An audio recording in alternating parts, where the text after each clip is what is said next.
masih ada orangnya? Kita Masih, lanjut Bu. ya. Masih, Bu. Iya, Bu. Sekarang setelah kita bahas siklus asam sitrat ya, karena tadi di siklus asam sitrat dihasilkan apa aja tadi hasilnya? Ada asetil koenzim, ada ini ya, CO2, NADH, FADH2, GTP, H+, dan koenzim A ya. Nah, jadi FADH, GTP. Jadi di sini nanti kita masuk ke fase yang ketiga dari respirasi sel ya, yaitu adalah namanya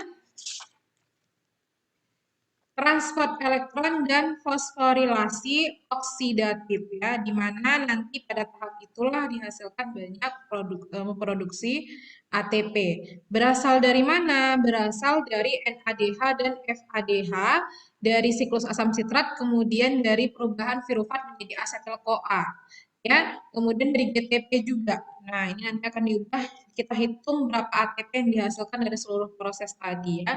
Nah, NADH dan FADH2 ini adalah molekul pembawa elektron ya. Jumlahnya berapa jadinya? 6 tambah 2 berarti 8 elektron ya. Sesuai dengan yang ada di sini. Nah, ini ada 8 elektron ya dari siklus asam sitrat ini ya. Nah, saya tadi mohon maaf ya, bukan 16 ya. Ini ternyata udah dikali 2 ternyata ini. Saya mohon maaf. Jadi hasilnya adalah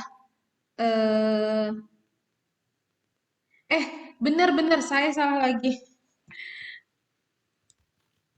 Ya ini belum dikali 2 ya ini ya. Ini kan totalnya jadinya 3 tambah 1. Bener 8 ya. Tunggu, saya kebingungan sendiri. Sebentar ya, saya lihat buku dulu.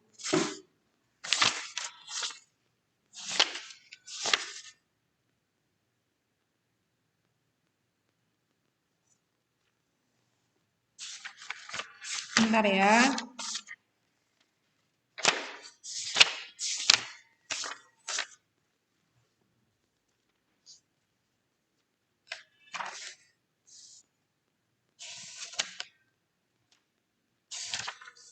Nggak ada ini ya.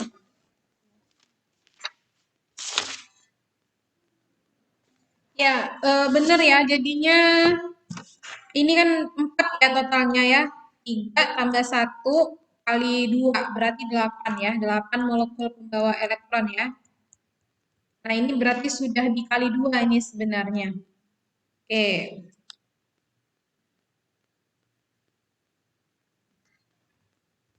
Kita masuk ke transport elektron dan fosforilasi oksidatif ya.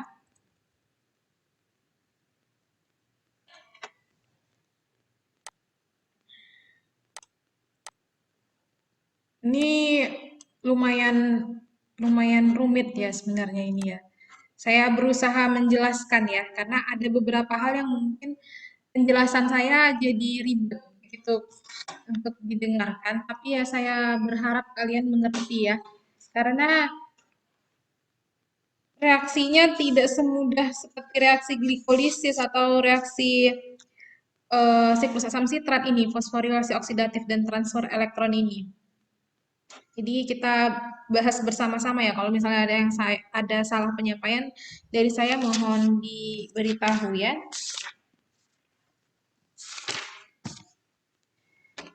Saya slideshow ya. Nah, kita bahas lagi dari rantai respirasi ya. Jadi pada tahap pertama atau stage 1 atau fase pertama itu adalah perubahan dari glukosa menjadi pirufat kemudian jadi asetil-CoA. Nah, selain glukosa itu juga bisa dari asam lemak dan dari asam amino ya. Jadi diubah dulu menjadi perantarannya adalah asetil-CoA. Nah, asetil-CoA inilah yang akan bisa masuk ke siklus asam sitrat ya di fase yang kedua ini, yang warna oranye.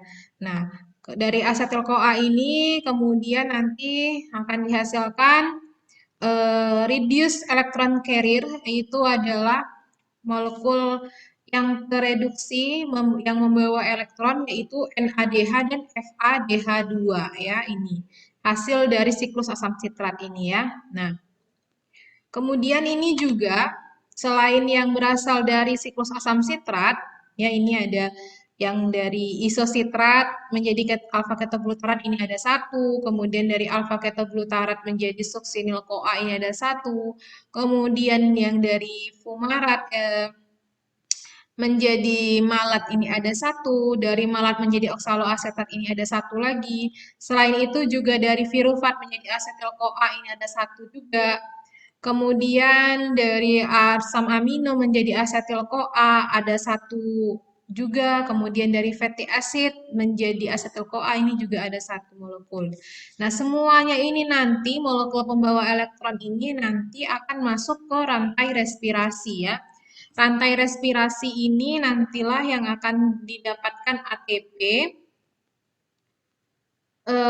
kemudian juga dihasilkan pelepasan dari H2O pada tahap ini.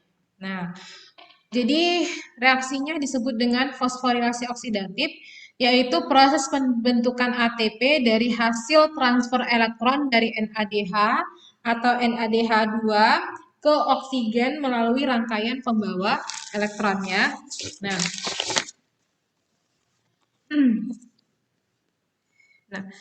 hasil dari siklus asam sitrat ini dihasilkan NADH dan FADH2.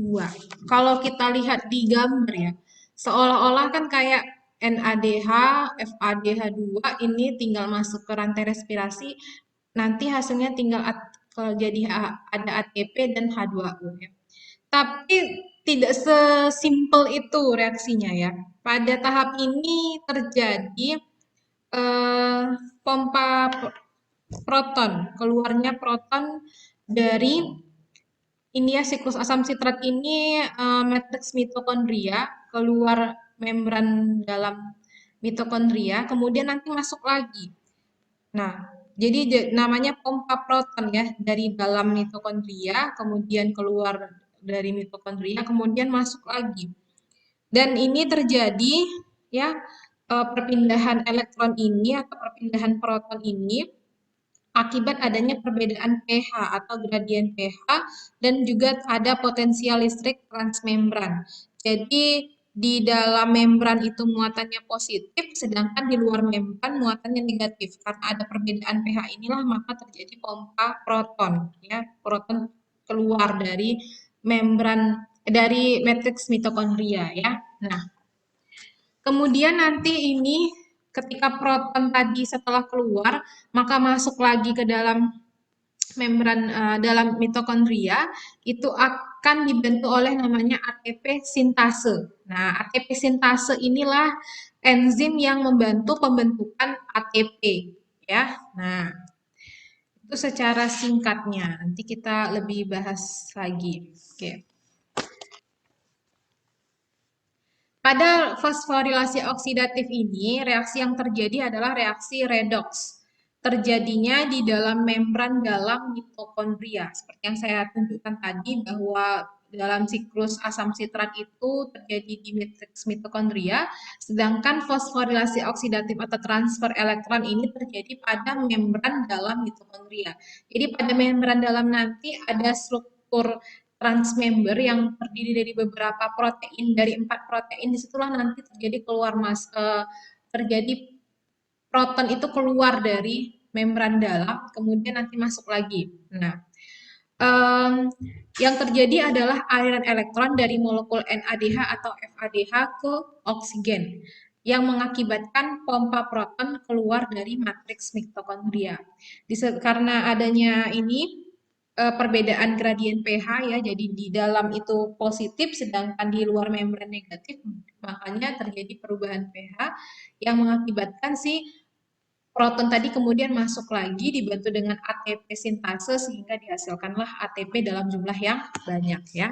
Nanti kita mau lihat berapa molekul yang dihasilkan. Nah, ini adalah gambarnya ya. Jadi ini yang warna biru dan kuning ini adalah matriks mitokondria, gambar mitokondria ya. Jadi ada membran luar dan ada membran dalam. Yang kuning ini adalah membran luar, yang warna biru ini adalah membran dalam. Sedangkan yang di dalam ini namanya yang berlapis-lapis ini adalah matriks mitokondria. Nah, jadi kalau secara ringkas ya, dalam reaksi fosforilasi oksidatif ini, di dalam matriks ini kan terjadi proses ini ya, siklus asam sitrat, dihasilkanlah molekul NADH dan FADH2. Kemudian di sini nanti di membran ini, di membran dalam mitokondria ini yang warnanya abu-abu ini, terdapat namanya protein transmembran yang ditampilkan dengan gambar yang berwarna kuning. Sebenarnya ini nanti ada empat molekul protein, kompleks protein ya, ada 4. Nah, di sini nantilah terjadi si H+ yang berasal dari NADH dan FADH2 ini akan keluar dari matriks mitokondria. Keluarnya ini nanti keluar, dan keluarnya ini nanti akan terjadi juga pelepasan H2O dengan adanya oksigen. Nah, oksigennya ini nanti sebenarnya pada kompleks nomor 4 ya. Nah, jadi di sini saya kebalik berarti tadi. Di dalam membran muatannya negatif, sedangkan di luar membran muatannya positif. Karena ada perbedaan muatan ini terjadi gradien pH atau perbedaan pH dan potensial listrik, sehingga tadi H+ yang sudah keluar dari membran tadi kemudian masuk lagi di sini ke warna pink ini, warna merah pink ini. Nanti di sini dengan adanya bantuan namanya ATP sintetase dan ada ADP dan PI, fosfat inorganik, maka nanti akan dihasilkan adenosin trifosfat. Nah, di sini nanti ada proses di sini nanti yang bagian bawah ini adalah ATP sintase, terjadi proses perpindahan elektronnya. Nah, oke, sampai di sini gambaran umumnya bisa paham ya? Halo, bisa dipahami? Sampai di sini? Bisa?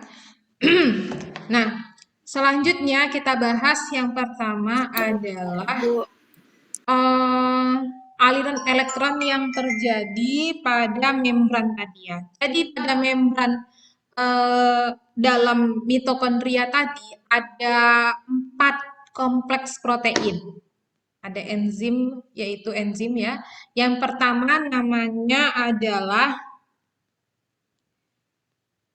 NADH kioksida reduktase. Nah, ini yang pertama. Kompleks yang pertama. Ini. Kompleks yang pertama namanya NADH oksidoreduktase. Nah, nanti di sini akan mengubah NADH menjadi quinon, kemudian nanti akan dibantu juga dengan suatu kompleks enzim protein ya, yaitu suksinat I-reduktase. Yang nomor 2 ini berarti akan masuk ke kompleks yang ketiga, yaitu Ki-sitokom C-oksidoreduktase. Nanti akan terjadi perubahan lagi menjadi sitokom C. Sitokom C ini nanti akan dibantu kompleks yang keempat, yaitu sitokom C oksidase, dan disinilah nanti terjadi dibantu dengan oksigen, akan terjadi pelepasan H2O, berikatan dengan oksigen ya. Nah, dan pada kompleks-kompleks inilah nanti akan terjadi perpindahan elektron ya. Oke. Nah, jadi disinilah gambar dari membran dalam mitokondria tadi. Jadi kan tadi kita bahas ya bahwa di dalam membran tadi ada matriks mitokondria. Di dalam matriks mitokondria terjadi siklus asam sitrat. Nah, ini. Jadi yang ini, bagian ini adalah bagian dalam ya, matriks mitokondria, terjadi siklus asam sitrat. Kemudian eh, nanti hasil berupa molekul pembawa elektron yaitu NADH dan FADH2 ini akan dikeluarkan ya, protonnya atau elektronnya keluar dari membran dalam mitokondria. Jadi di membran dalam mitokondria ini yang ada struktur berupa bulat-bulat terus ada kakinya dua ini adalah struktur lipid bilayer sebenarnya ya. Jadi lipid bilayer, kemudian ada proteinnya di sini, kompleks 1, 2, 3, dan 4. Nah, jadi membran ini kan terbentuk dari molekul juga kan, namanya adalah molekul lipid bilayer. Ini gambar lipid sebenarnya ini yang bulat-bulat terus ada kakinya dua. Ini adalah gambar lipid. Asam lemak ya, ada lipid bilayer terdiri dari dua ini membentuk lapisan. Kemudian nanti di sini ada kompleks protein ya. Makanya namanya ini sebenarnya lipoprotein. Ada lipid dan ada protein di sini. Jadi kompleksnya ada tiga. Kalau di sini tadi kan digambarkan cuma satu ini ya, warna kuning ya. Sebenarnya itu ada empat, bukan tiga ya, ada empat. Ada satu, dua, tiga, empat. Yang pertama tadi adalah NADH oksidoreduktase. Yang kedua suksinat reduktase. Yang ketiga sitokom oksidoreduktase. Dan yang keempat sitokom C oksidase. Nah, ya, sampai di sini paham? Bingungkan atau paham atau gimana? Bu, itu berarti lipo lipoproteinnya berulangan berarti ya Bu di setiap struktur sel, di setiap ini lapisan itu lipid bilayer. Iya, jadi ini adalah struktur dari membran dalam mitokondrianya yang yaitu berupa lipid bilayer. Nanti yang melingkupi dalam, jadi ini kan matriks mitokondria kan bagian dalam, dilingkupi oleh matriks, dilingkupi oleh membran dalam mitokondria, ini intermembran space, ya. Intermembran, bukan. Ini adalah membran dalam mitokondria nanti ini. Ya, menunjukkan ini adalah membran dalam karena ini adalah lipid layer. Ini kan struktur lipid. Ada lagi pertanyaan atau belum paham gimana? Paham ya? Ini jadinya apa ini namanya tadi saya sebutkan ini? Maksud saya Apa, Mas? maksud saya itu yang Gimana? itu Bu, yang proteinnya itu berulang berarti ya Bu. Kan ada 1, 2, 3, 4 Iya, itu. iya, Mas, berulang. Nanti berulang. Ada yang belum paham lagi tentang ini, gambar ini? Ini bagian dalam yang citric acid cycle ini kan terjadi di dalam matriks mitokondria. Berarti ini adalah wilayah matriks mitokondria. Sedangkan ini merupakan membran dalam mitokondria, di mana disinilah terjadi transport elektron. Kan tadi kan di gambar-gambar awal sudah dijelaskan ya bahwa transport elektron terjadi pada membran dalam mitokondria. Bisa dipahami? Halo? Bisa dipahami semuanya? Bisa, Bu. Oke, kita Bisa, lanjut Bu. ya. Nah, sebenarnya Bisa, tadi Bu. kan dibahas bahwa pada tahap ini terjadi pengikatan, bukan pengikatan, reaksi NADH dengan oksigen, ya kan. Sebenarnya pada transport elektron ini, oksigennya itu terletak pada kompleks nomor 4 sebenarnya. Gitu. Terus bagaimana nih ceritanya kok bisa jadi ada 4 kompleks ini tujuannya untuk apa gitu ya. Nah, pada kompleks yang pertama ini adalah kompleks yang pertama tadi namanya adalah NADH oksidareduktase ya. Nah, NADH reduktase ini akan dimasuki oleh NADH. NADH yang berasal dari mana ini? NADH yang berasal dari mana, Mbak, Mas? Dari luar, Bu. Dari luar? Siklus Dari? Siklus Krebs. Iya, NADH hasil dari siklus Krebs ya, karena dia Dari siklus merupakan Krebs, Bu. molekul pembawa elektron. Ini akan masuk bereaksi dengan kompleks yang pertama. Disinilah terjadi pelepasan elektron atau reaksi redoks. Dan pada saat yang sama juga nanti di sini akan terjadi pemompaan H+ keluar dari matriks mitokondria. Nah, jadi pada kompleks nomor 1 ini terjadi reaksi redoks ya, NADH menjadi NAD+, dan pada saat yang sama juga nanti di sini terjadi pompa elektron, pompa proton ya. H+ ini kan proton ya. Jadi keluarlah si H+ ini dari dalam matriks mitokondria keluar ya, keluar dari membran dalam. Nah, kemudian pada kompleks yang kedua, kalau kompleks yang pertama yang masuk ini adalah si NADH, sedangkan pada kompleks yang kedua ini yang masuk adalah molekul FADH2 ya. Nah, enzimnya itu apa tadi yang kompleks nomor 2? Suksinat kireduktase ya, suksinat kireduktase. Selanjutnya di sini karena terjadi reaksi redoks, elektron kemudian mengalir ke kipul ini, kipul yang ini.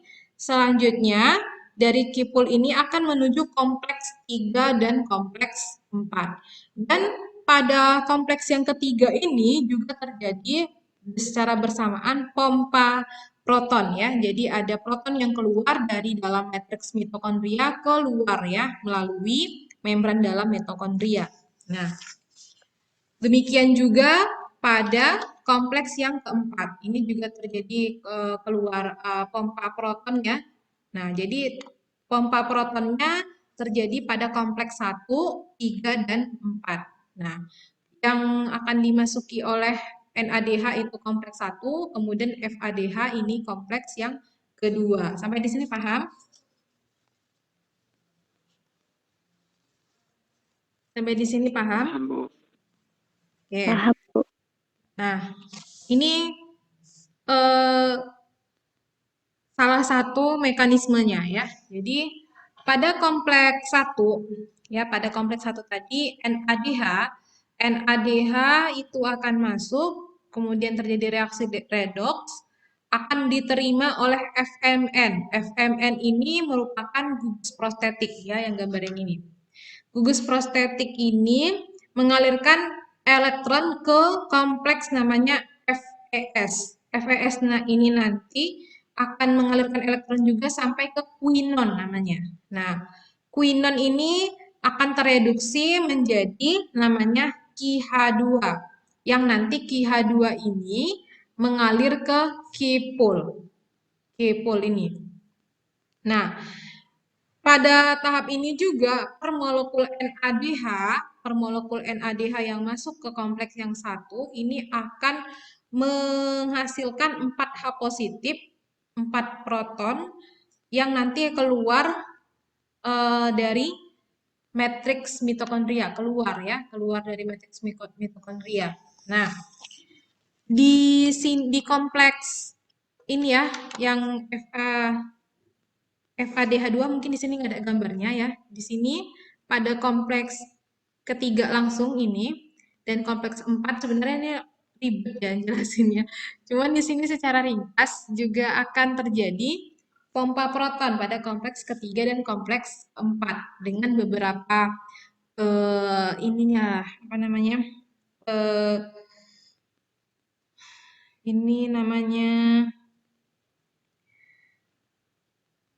aduh kok lupa, tunggu sebentar. Gugus prostetik. Nah, gugus prostetik ini juga banyak ya di sini. Ada sulfur, kemudian ada banyak lah pokoknya di sini. Saya juga ngejelasinnya juga saya kurang paham juga ya, karena di sini mungkin lebih ke molekuler ya, gitu. Tapi secara ringkasnya seperti itu. Nah, ini adalah, tadi kan ada quinon ya, quinon ini struktur dari quinon, kemudian ada struktur sitokom. Sitokom tadi kan yang kita temui pada kompleks ketiga dan kompleks keempat ya. Nah, oke. Nah, jadi kenapa sih bisa terjadi pompa proton itu ya? Nah, yang terjadi adalah karena ada perbedaan muatan di dalam dan di luar matriks mitokondria, di mana pada dalam matriks mitokondria itu muatannya negatif, sedangkan pada luar mitokondria ini muatannya positif ya. Nah, konsentrasi dari H+ proton di dalam itu rendah, sedangkan konsentrasi H+ di luar mitokondria, matriks mitokondria ini tinggi. Makanya namanya di sini adalah kemioosmotik ya. Nah, jadi peristiwa osmosis yang terjadi di sini disebabkan karena perbedaan konsentrasi ya. Nah, karena ada perbedaan konsentrasi ini, maka juga terjadi perbedaan potensial listrik transmembran. Maka mengakibatkan di sini H+ protonnya itu terpompa keluar dari matriks dalam mitokondria. Kalau dilihat dari ini kan ini gambar mitokondria ya. Ini membran luar mitokondria, kemudian yang kuning ini adalah membran dalam mitokondria, kemudian yang di dalam ini adalah yang berliku-liku ini adalah matriks mitokondria ya.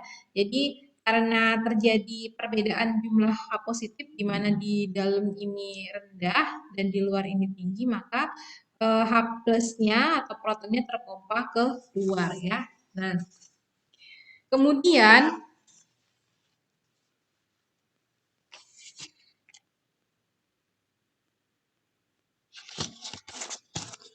selanjutnya, karena H plus tadi yang di luar kemudian terjadi perbedaan juga, akhirnya masuk lagi ke dalam mitokondria, tapi melalui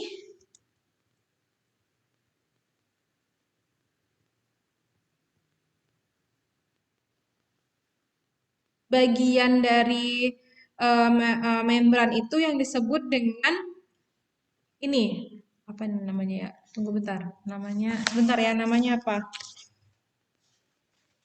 Saya lupa.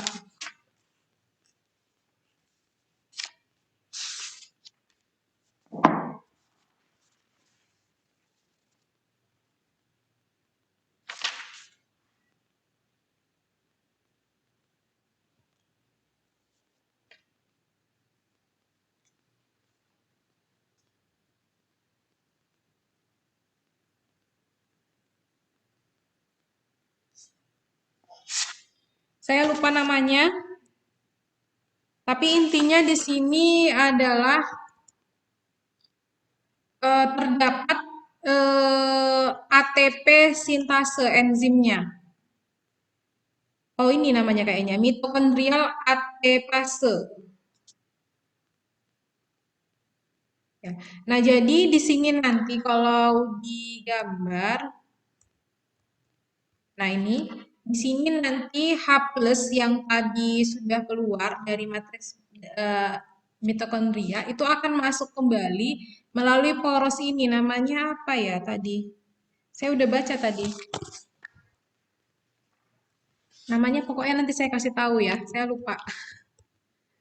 Nah, jadi bentuk kalau digambarkan bentuknya seperti ini sederhananya ya. Jadi ada bulatan kemudian di bawah ini, yang bawah ini merupakan ATP sintase ya. Nah, gambarnya lebih jelas seperti ini. Jadi dia membentuk poros seperti ini. Di dalam sini nantilah terjadi transfer atau perpindahan elektron. Nah, perpindahan elektron ini nanti satu ATP perlu 3,33 proton ya. Jadi 3,33 proton ini nanti akan menghasilkan satu ATP ya. Nah, jadi nah, di sini dari H+ yang di luar membran dalam kemudian masuk kembali. Nah, di dalamnya ini nantilah terjadi proses perpindahan elektron ya. Nah, itulah yang akan nanti menghasilkan ATP. Tapi ini tetap dibantu. Nanti ada namanya enzim ATP sintase. Nah, jadi ini bentuk enzim ATP sintase. Mungkin nanti lebih jelas di materi enzim ya. Jadi ini secara umum aja. Pada enzim sintase ini ada konformasi yang terbuka, ada konformasi longgar, dan ada konformasi yang tegang atau ketat. Nah, ini gambaran umum dari ATP sintasenya ya. Nah, Ini juga adalah mekanisme perubahan ikatan pada reaksi yang berkaitan dengan ATP sintase tadi, di mana transfer ATP dari matriks ke sitosol itu perlu energi. Jadi 1 mol NADH itu sama dengan 2,5 mol ATP sitosol dan 1 mol FADH 2 itu 1,5 mol ATP sitosol. Senilainya ya, seperti itu. Nah, dalam pengantaran NADH itu ada 2 jenis, di jantung dan hati itu menggunakan sistem malat aspartat dan di otak itu menggunakan sistem gliserol 3-fosfat. Di mana setiap tempat ini memberikan nilai dibutuhkan energi yang berbeda-beda. Kalau di jantung dan hati itu 2,5 mol ATP sitosol, kemudian kalau di otak 1,5 mol ATP sitosol ya. Nah, sekarang kita masuk ke ini aja, perhitungan berapa energinya ya. Nah ini terlihat ya.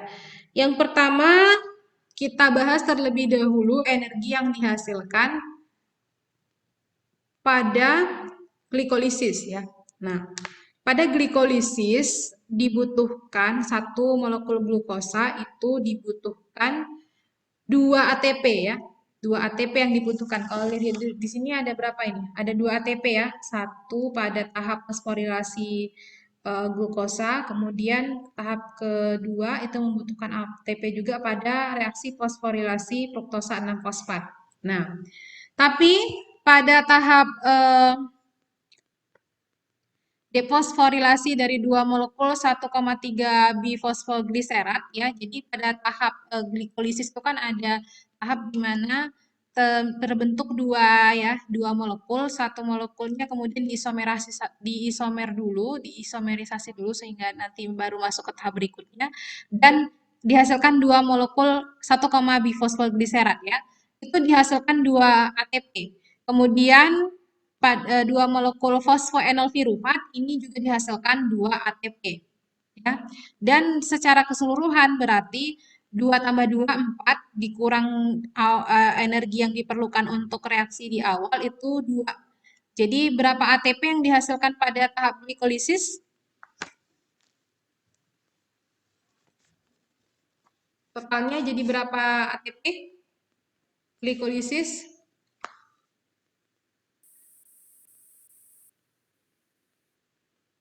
Halo? Pada tahap glikolisis dihasilkan berapa ATP jadinya? Ada? 2 ATP ya.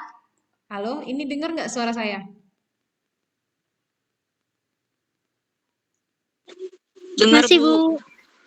Nah, selain dihasilkan 2 ATP, juga dihasilkan dari glikolisis itu ada 2 molekul NADH, ya, yang berasal dari 2 molekul gliseraldehid 3-fosfat, ya. Nah, selanjutnya pada reaksi pirufat menjadi asetil-CoA yang terjadi di mitokondria ya, kalau glikolisisnya kan terjadi di sitosol. Nah, itu dihasilkan 2 molekul NADH, ya kan? Jadi 2 molekul NADH dihasilkan pada ini glikolisis, kemudian dari pirufat ya hasil dari glikolisis menjadi asetil-CoA itu dihasilkan 2 molekul NADH juga, ya. Nah, kemudian pada pada siklus asam sitrat ya yang terjadi di dalam mitokondria itu dihasilkan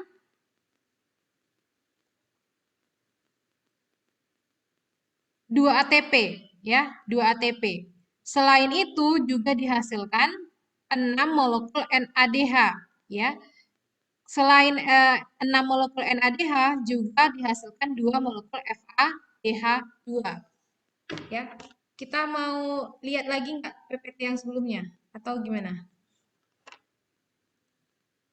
Ya, jadi PPT sebelumnya ya. Sebentar saya berhentiin dulu.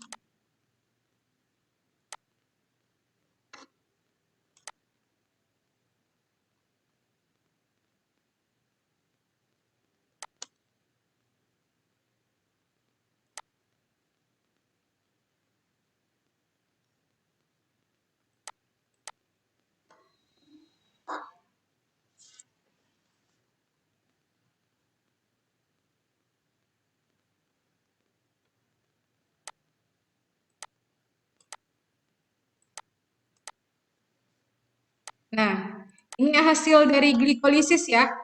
Hasil glikolisis dihasilkan 2 NADH ya.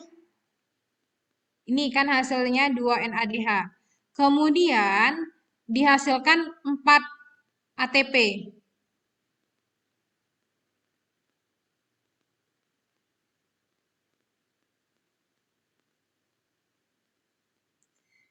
Nah, 4 ATP ini belum dikurang dengan 2 ATP. Berarti pada glikolisis dihasilkan berapa? Totalnya ada di sini. Nah, ini. Berarti pada tahap glikolisis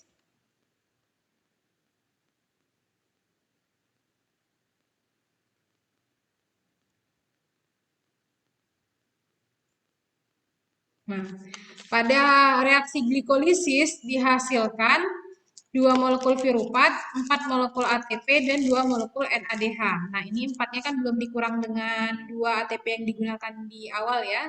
Nah, ini perlu diingat ya, ada 4 ATP, 2 molekul NADH. Nah, kemudian pada reaksi viruvat menjadi asetil koenzim A. Nah, dihasilkan berapa? Dihasilkan di sini NADH1, tapi kan viruvatnya ada 2 ya, berarti 2 NADH. Ya. Nah, kemudian pada siklus asam sitrat, hasil dari siklus asam sitrat, hasilnya adalah di sini belum dikali 2 ya, berarti 6 NADH dan 2 FADH2. Ya, oke. Udah ini nyambung yang saya maksud? Gimana nyambung yang saya maksud? Halo? Yang saya maksud bisa bisa dimengerti? Ya, Bu. Bisa dimengerti? Atau bingung? Bentar ya, saya pasang ini dulu. Bingung?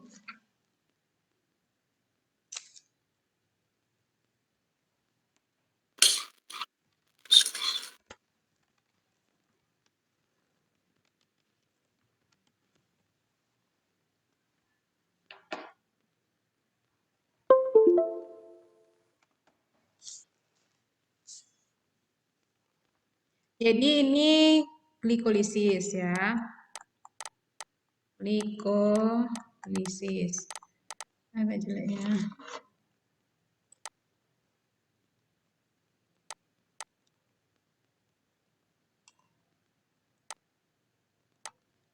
Nah, ini jadi yang bagian yang ini kan glikolisis. Nah, pada glikolisis tadi hasilnya ada 4 ATP. Ya. Kemudian 2 viruvat ya. Kemudian ada 2 NADH ya. Nah, ini hasilnya kan. Nah, kemudian pada ini perubahan dekarboksilasi oksidatif namanya. Dekarboksilasi oksidatif yaitu perubahan piruvat jadi asetil-CoA. Itu tadi hasilnya apa? 2 molekul bentar.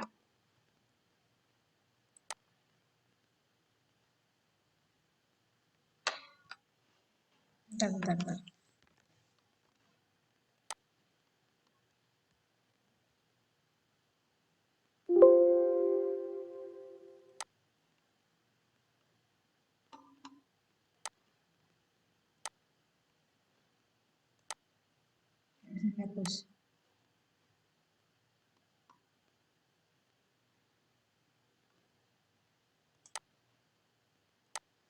Dua molekul NADH ya. Nah, kemudian pada siklus asam sitrat ini dihasilkan 2 ATP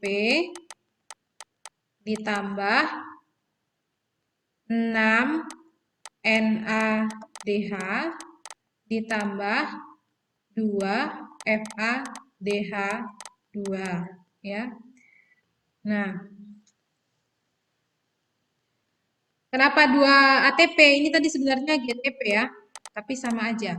Nah, kemudian pada tahap fosforilasi oksidatif, fosforilasi oksidatif ya.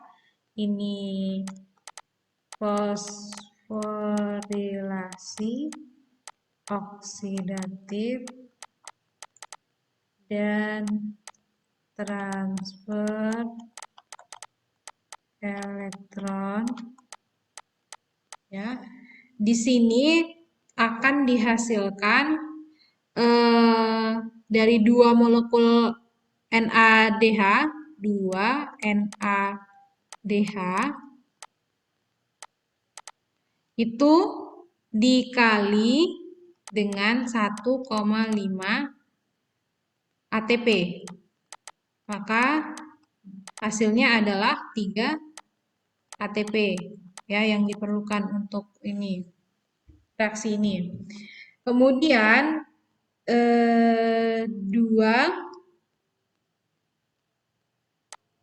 NADH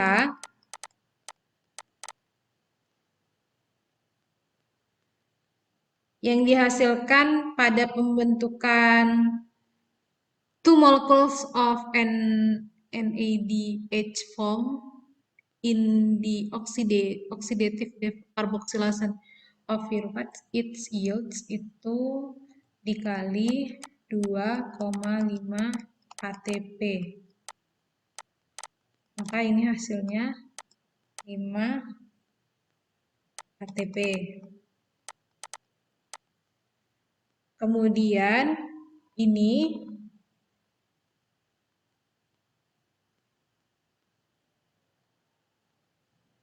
dua NADH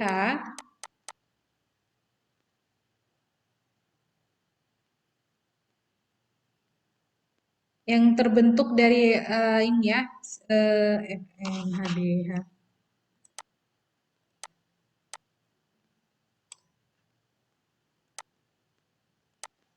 Siklus asam sitrat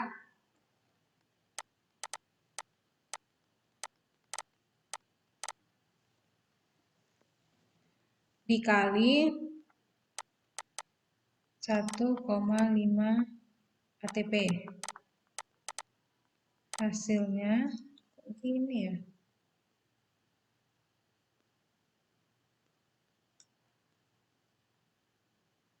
Tiga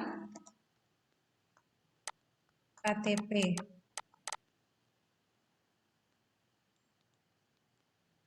Nah, kemudian 6 molekul NADH ya, yang ini kan tadi yang ini ya. Kemudian yang ini dikali 2,5 ATP. Hasilnya 15. Nah, kemudian di total ya, jadi 4 ditambah ini yang pada saat piruvat yang ini ya.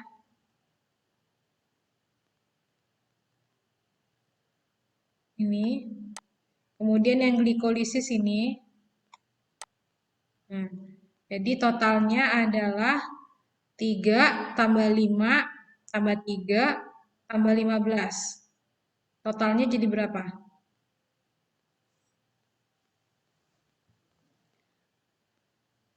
Terus ditambah ini.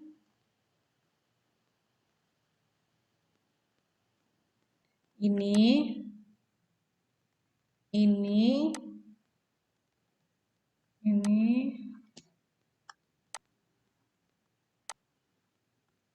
Jadinya berapa? 4 tambah 2 tambah 3 tambah 5 tambah 3 tambah 15. Totalnya Berapa? Halo? 32, Bu. 32. Terus dikurang 32, Bu. 22, Bu. dikurang 32, Bu. dikurang ini, yang ini. Dikurang 2. Jadi totalnya 30 30, Bu. ATP. Ini tadi belum bingung nggak? ATP. Masih bingung nggak? Jadi tadi masing-masing reaksinya ini kan ada menghasilkan ATP. Di glikolisis ini dihasilkan 4 ATP ya.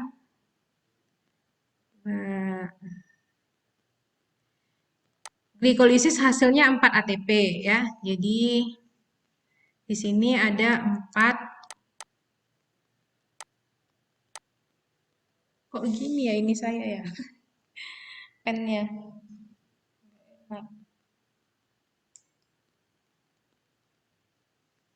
Nah, kemudian di siklus asam sitat kan 2 ATP ya. Nah, kemudian setelah itu kita hitung lagi masing-masing. Yang ini kita hitung. Kemudian ini kita hitung. Dan ini kita hitung. Kemudian ini juga dihitung. Nah, terus ini 2 yang ini dikali 1,5. Karena di sini dianggap pada tahap glikolisis ini NADH-nya itu berasal dari gliserol ya. Assuming transport of NADH by the glycerol 3-phosphate shuttle. Jadi yang ini tadi. Yang di slide sebelumnya tadi kan ada kalau misalnya di otak berapa dikali berapa, kemudian kalau dari tempat jantung dan hati itu dia. Tadi saya lupa. Itu dikali berapa. Nah, kemudian yang ini ini dikali 1,5. Yang ini dikali 2,5. Ini yang berasal dari pirufat ya. Kemudian yang ini 6 molekul NADH ini dikali 2,5. Nah, untuk yang FADH2 ini dikali 1,5. Nah, hasilnya ini tadi 32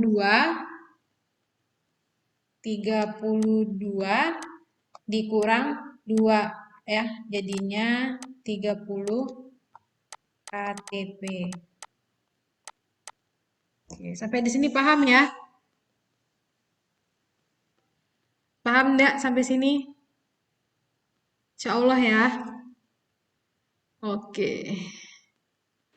Insya Allah paham, Bu.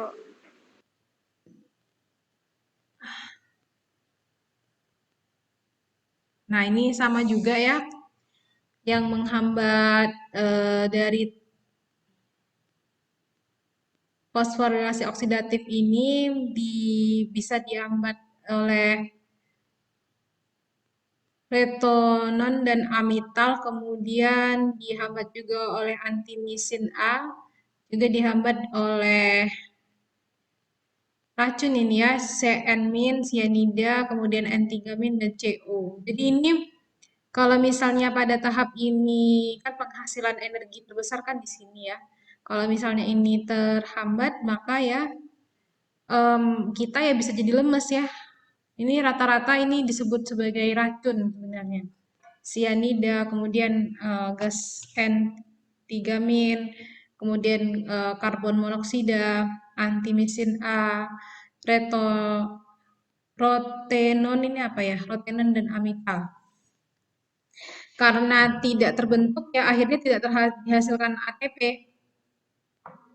Oke. Ya sampai di sini cukup ya. Lumayan panjang juga menjelaskannya.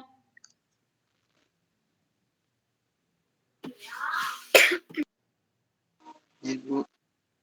Ada pertanyaan? Tidak ada? Tidak ada, Bu. Nggak ada. Oke. Tidak, Bu. Ya, nanti baca-baca lagi ya buku atau ya tonton video-video tentang ini kan sebenarnya banyak, tapi dari biologi sih biasanya. Untuk tugas sama seperti yang kemarin, gambar ininya, mekanisme reaksinya digambar seperti gambar di ini. Kalian contoh aja yang ada di internet, berwarna-warni juga nggak apa-apa, nggak masalah. Saya tujuannya supaya kalian itu punya catatan gitu. Karena kadang kalau kita dengar aja mungkin kurang paham, tapi ketika kita menuliskan, mudah-mudahan apa yang udah didengar tadi itu ingat lagi, oh ternyata ini tadi yang diomongin tadi tuh ini, ditulis ulang gitu. Ya itu aja tugasnya ya. Jadi yang perlu adalah siklus ini dekarboksilasi oksidatif ya, perubahan pirufat menjadi asetil CoA, kemudian siklus asam sitrat, kemudian yang ini deh.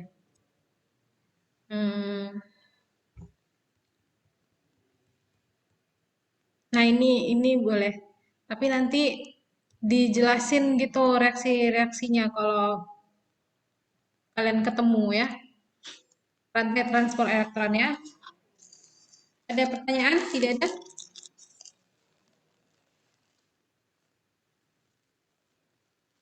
Cukup?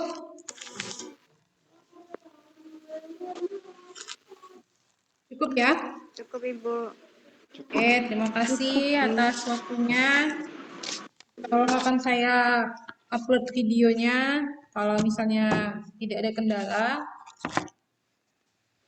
akan saya bagi dua, satu siklus asam sitrat dan satu fosforilasi oksidatif ya. Terima kasih. Kita tutup dengan lafaz hamdalah. Alhamdulillahirrabbilalamin. Serta doa kifaratul majelis. Subhanakallahumma wabihamdika. Asyhadu an la ilaha illa anta. Astaghfiruka wa atubu ilaih. Assalamualaikum warahmatullahi wabarakatuh. Waalaikumsalam warahmatullahi wabarakatuh. Terima kasih, Bu. Terima kasih, Bu.